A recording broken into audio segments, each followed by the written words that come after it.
Good afternoon, everybody. Fan Man Handyman here once again. Good Saturday afternoon. It is June the 4th, and you're really in it for a big treat today. If you all remember the 1950s Wizard hassock fan, uh, the video that I recorded back in March. Well, anyway, this is it. You're seeing it right here. I had just restored it, and I just completed it today.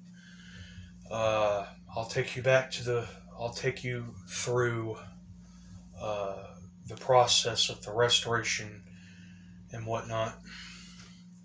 But anyway, I did want to make a video of the restoration, but unfortunately, at the particular time, it was right after I recorded the footage of me disassembling the fan, and I ran out of internal storage on my files, so I had to go back and delete some stuff, and I accidentally lost the video. So basically what I did is that I just took some pics of before and after the restoration, and I'll just put it into a big mashup all together instead. But anyhow, the fan looks beautiful now. The restoration turned out great. This is by far the longest restoration and the hardest I had ever had to work. The hardest restoration I ever had to do. I basically did everything. I basically just I sanded everything. I sanded down the cage with an old sander, and I recoated it with a metallic Rust-Oleum paint that looks as good as new now. The top, which is basically the housing, did the same thing, just sanded all the surface rust and everything down, and I painted it a light blue. It was originally an aqua greenish blue, but I thought this would have been a good color for it. And as you can see, the front badge there, I managed to paint over it. I just took some tape and I just kind of put it over it and the switch and everything. And I actually managed not to get any paint splatter or anything over the tag plate there. Really didn't have to do anything to it. Here's the inside, as you can see. You remember seeing how rusted and corroded that was before. But I kind of went over. I'll go over the information in particulars again. The model is a 6jc2418, and it's a Wizard, of course. Draws 115 volts, 60 cycle, 70 watts, and AC only. And that is the original switch. Luckily, I did not have to replace it. Technically, it was a little. I wanted to get it off, but it was kind of hard, and I really didn't have the patience to do all of that. But anyway, here's the other side of it. And yes, of course, I did replace the power cord. I just kind of have that. The cord was a little bit shorter, and from where it kind of goes, everything's wired up on the inside here. I basically just had to go up the rib here. It technically went up from the bottom here to the inside, and it went all the way up through the cord grip. But I basically just had to go up to where the cord wouldn't be too short. But anyway, it does have the original screws. It just has 3 screws going around it. Technically, I did lose one, but I did find a replacement. I'll give you a shot at the bottom of it here.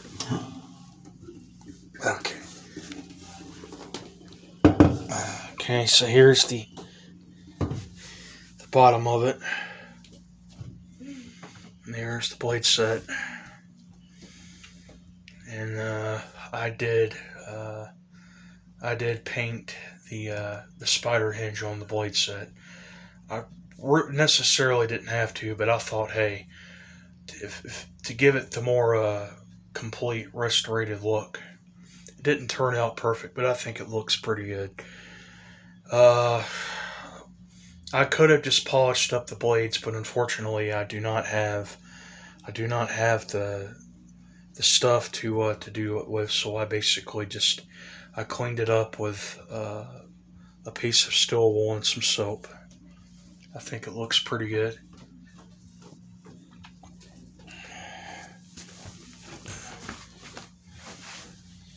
Okay, so very carefully flip it back on its feet here now.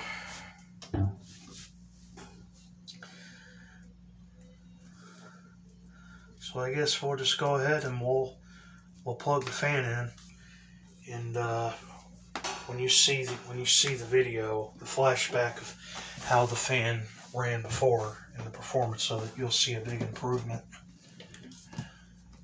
Okay.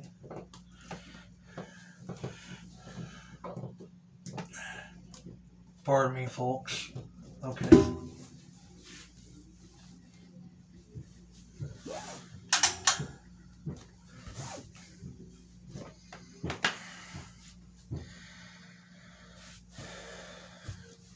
Okay, everybody. I guess I'll go ahead and I'll plug this up now. The motor on it was in pretty good shape. Luckily, I was able to fix the transformer on it. It did have some issues. Basically, the coils were loose. It didn't appear, that the transformer was in terrible shape. But I did have to revarnish it. I threw like 2 or 3 coats on there, and I just took a piece of tape and I just put it around the coil to where it would give it a stronger hold, and then I coated it again. Luckily, I didn't have to replace it, but I'm going to see how far I can go with this before something happens. Hopefully, it's not going to come down to that.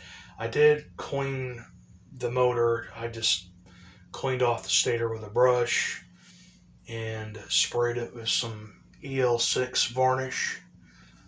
Serviced the motor, and yes, I did repaint the motor housing, and you'll see that in the pic that I post in the video. But the fan runs very smoothly now. It's not in particularly, there's not much of any difference in the speed. But given the fact that this is a 60-plus-year-old hassock fan, what more can you do? But I was able to repair the transformer to where there wouldn't be any issues. So I guess let me fix this phone here. I guess we'll go ahead and we'll start up the fan here. You'll notice a big difference. Worked very hard with it. I think the fan has made an improvement now. It looks good as new.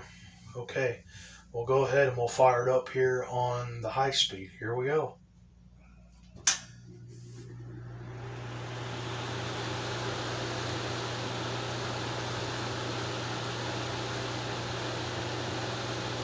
Okay.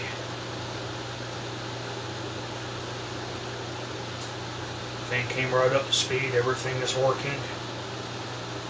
It's very quiet. It's putting out a really, really smooth breeze.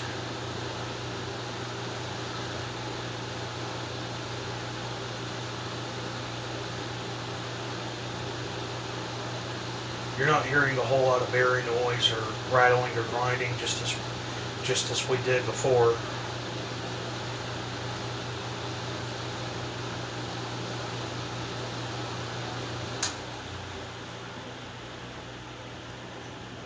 Okay, there's the medium speed.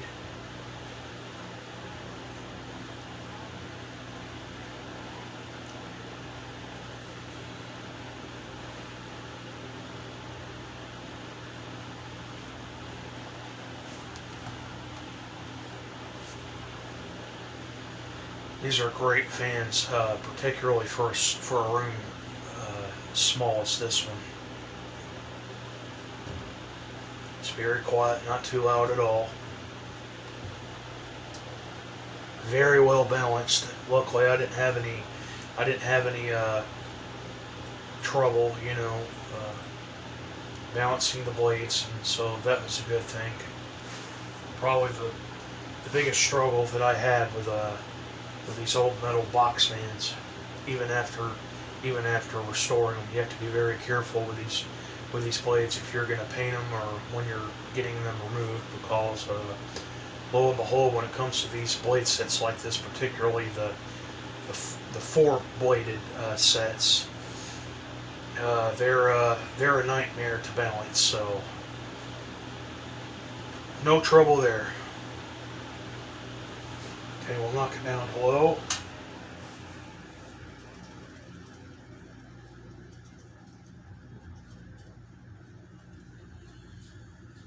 And low is low. It's a little bit more, well, like I say, as old as the fan is. It puts out a slight breeze. It really isn't all that great.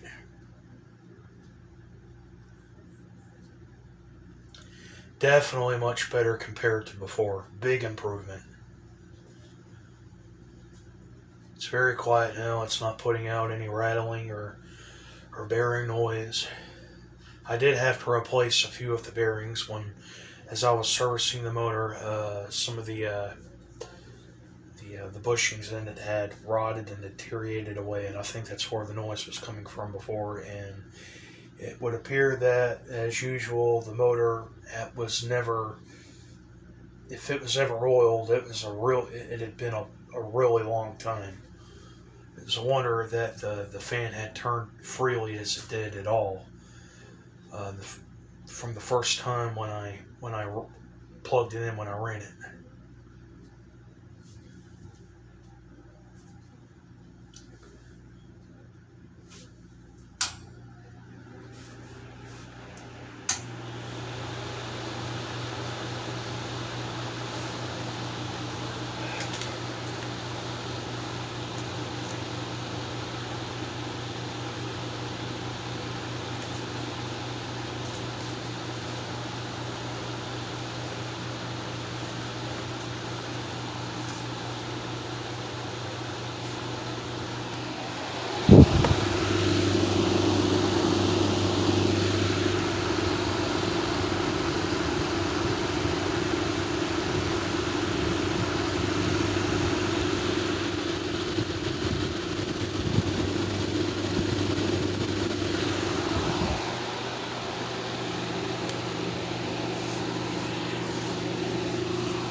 Spin down time on it is okay.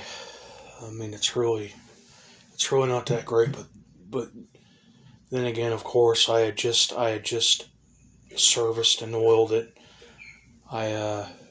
Luckily it did have the little oil port to it, the little oil wick.